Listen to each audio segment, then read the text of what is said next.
इस प्लेनेट को ध्यान से देखें, जो हमारे सोलर सिस्टम का दूसरा सबसे बड़ा और सबसे खूबसूरत प्लेनेट है। इसके खूबसूरत होने की सबसे बड़ी वजह इसका बहुत बड़ा रिंग है, जिसे हम जमीन से टेलीस्कोप की मदद से भी देख सकते हैं। इसका ये रिंग बर्फीली चट्टानों से मिलकर बना है। जब सूरज की रोशनी इन बर्फीली चट्टानों पर पड़ती है तो ये रिंग रोशन हो जाता है, जिसकी वजह से ये प्लेनेट बहुत ज्यादा कमाल का दिखाई देता है। इसके अलावा ये हमारे सोलर सिस्टम का वाहिद ऐसा प्लेनेट है जिसके पास 82 मून्स हैं। इन 82 मून्स में से टाइटन सैटर्न का सबसे बड़ा चांद है, जिसे अर्थ लाइक मून भी कहा जाता है। इसके पास हमारी जमीन जैसा एक मोटा एटमॉस्फेयर मौजूद है। इसके बाद रिया दूसरा और एनसीलेडस सैटर्न का छठा सबसे बड़ा चांद है। ये एक बर्फीला चांद है जिसने पूरी दुनिया के साइंसदानों की तवज्जो अपनी तरफ खींची। 2005 में जब कैसिनी स्पेसक्राफ्ट सैटर्न के रिंग की स्टडी कर रहा था, तब इसने पहली बार एनसीलेडस को देखा और इसकी डिटेल से स्टडी करने के लिए वो इसके पास गया। इसके पास जाते ही इसने एक ऐसी चीज देखी जिसे देखकर पूरी दुनिया के साइंसदानों का दिमाग चकरा गया। आखिर वो क्या चीज थी? क्या कैसिनी ने सच में उस चांद पर एलियंस को देखा? आखिर वो था क्या? ये अमेजिंग और दिमाग को चकरा देने वाली इन्फॉर्मेशन आप जानोगे आज की इस वीडियो में। वीडियो शुरू करने से पहले अगर आपने हमारे चैनल को सब्सक्राइब नहीं किया तो जल्दी से हमारे चैनल को सब्सक्राइब करने के साथ साथ हमारी वीडियोस को लाइक और शेयर जरूर करें। 1977 में नासा ने वोयेजर 1 स्पेसक्राफ्ट को लॉन्च किया, जिसका मकसद हमारे सोलर सिस्टम के गैस जायंट को फ्लाई बाय करना था। और इस स्पेसक्राफ्ट के जरिए हमने पहली बार हमारे सोलर सिस्टम के सबसे खूबसूरत प्लेनेट सैटर्न को देखा और साथ ही सैटर्न के सबसे बड़े चांद टाइटन को भी देखा, जिसे देखकर साइंसदानों का दिमाग चकरा गया, क्योंकि इसके पास हमारी जमीन जैसा एक मोटा एटमॉस्फेयर था। इसे देखकर साइंसदानों को लगा कि हो सकता है इस मोटे एटमॉस्फेयर के नीचे लाइफ मौजूद हो, क्योंकि ये एटमॉस्फेयर बिल्कुल हमारी जमीन जैसा था और इसी एटमॉस्फेयर की वजह से हम इंसानी जमीन पर जिंदा हैं। इसे देखकर साइंसदान खुशी से झूमने लगे और इसके बारे में डिटेल से जानने के लिए नासा ने 1997 को कैसिनी स्पेसक्राफ्ट को लॉन्च किया। ये पहला ऐसा स्पेसक्राफ्ट था जो सैटर्न को ऑर्बिट करने वाला था। लॉन्च होने के 7 सालों बाद ये 30 जून 2004 को सैटर्न के पास पहुंचा। इस स्पेसक्राफ्ट को सैटर्न की स्टडी करने के लिए बनाया गया था। इसमें एक लैंडर भी लगा हुआ था, जिसका मकसद सैटर्न के सबसे बड़े चांद टाइटन पर लैंड करके उसकी अच्छी तरह से स्टडी करना था।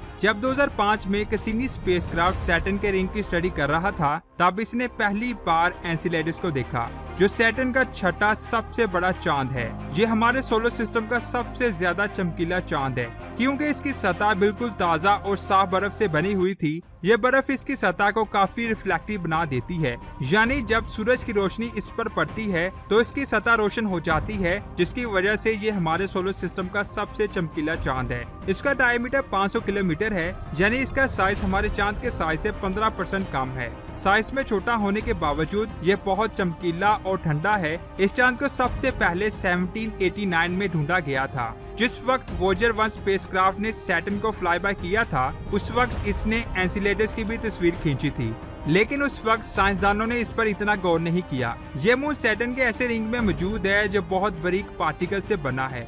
जब कैसिनी स्पेसक्राफ्ट 2005 में इसके करीब पहुंचा तो इसने इसकी बहुत सारी तस्वीरें खींची, जिसे देखकर साइंसदानों के होश उड़ गए। इन तस्वीरों में हम एनसीलेडस को अच्छी तरह से देख रहे थे।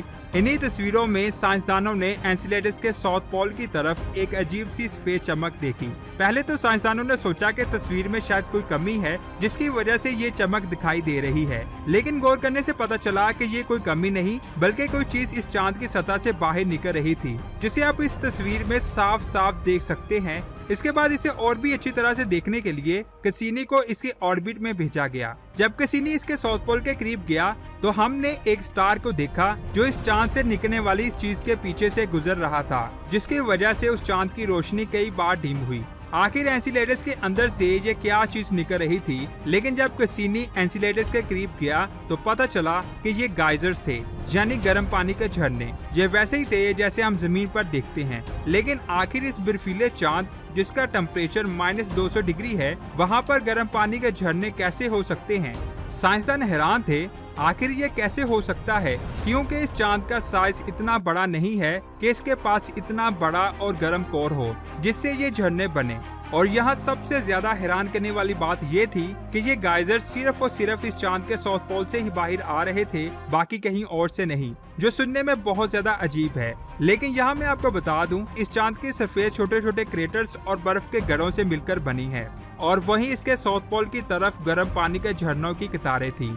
ये पानी सतह के नीचे से एक प्रेशर के साथ ऊपर स्पेस में जा रहा था और ये झरने साइंसदानों के लिए बहुत ज्यादा खास थे, क्योंकि इन झरनों में गर्म पानी मौजूद होता है जो बैक्टीरिया के लिए किसी जन्नत से कम नहीं, और इन झरनों की वजह से जमीन पर जिंदगी का आगाज हुआ था। साइंसदानों को लगा कि हो सकता है इन झरनों में भी लाइफ मौजूद हो। तो क्या वाकई हमसे अरबों लाइट ईयर दूर सैटर्न के मून पर लाइफ मौजूद है? इसी के बारे में जानने के लिए कैसिनी स्पेसक्राफ्ट को इस चांद के झरनों की तरफ भेजा गया। ये झरने स्पेस में कई किलोमीटर ऊपर तक जाते हैं और स्पेस में जाते ही बर्फ की तरह जम जाते हैं, और कैसिनी स्पेसक्राफ्ट ने इसी जमी हुई बर्फ को स्टडी किया और हमें वहाँ पर methane, nitrogen, molecular hydrogen, organic molecules और क्रिस्टल्स मिले।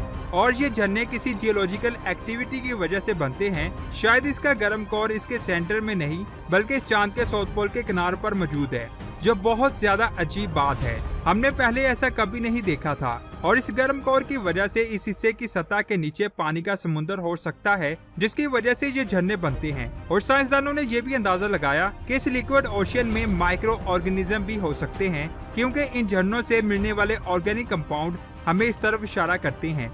लेकिन इसे पूरी तरह से साबित करने के लिए हमें इसकी सतह के नीचे जाकर देखना होगा, जो फिलहाल हमारी मौजूदा टेक्नोलॉजी से नामुमकिन है। लेकिन कैसिनी से मिला डेटा हमें इस तरफ इशारा करता है कि सैटर्न के इस चांद पर भी जिंदगी मौजूद हो सकती है। और स्पेसक्राफ्ट ने इस चांद पर 1000 से ज्यादा गाइजर्स को डिस्कवर किया, जो हर एक सेकंड में 2000 किलोग्राम मटेरियल को स्पेस में फेंकते हैं। और शायद इस चांद से निकलने वाले आइस पार्टिकल्स की वजह से सैटर्न का सबसे बाहर वाला रिंग बना हो।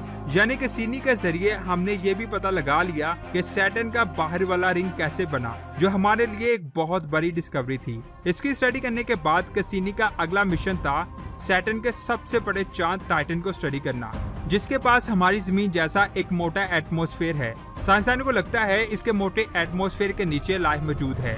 लेकिन कैसिनी ने वहां पर जाकर ऐसा क्या रिकॉर्ड किया जिसे देखकर पूरी दुनिया के साइंसदानों का दिमाग चकरा गया।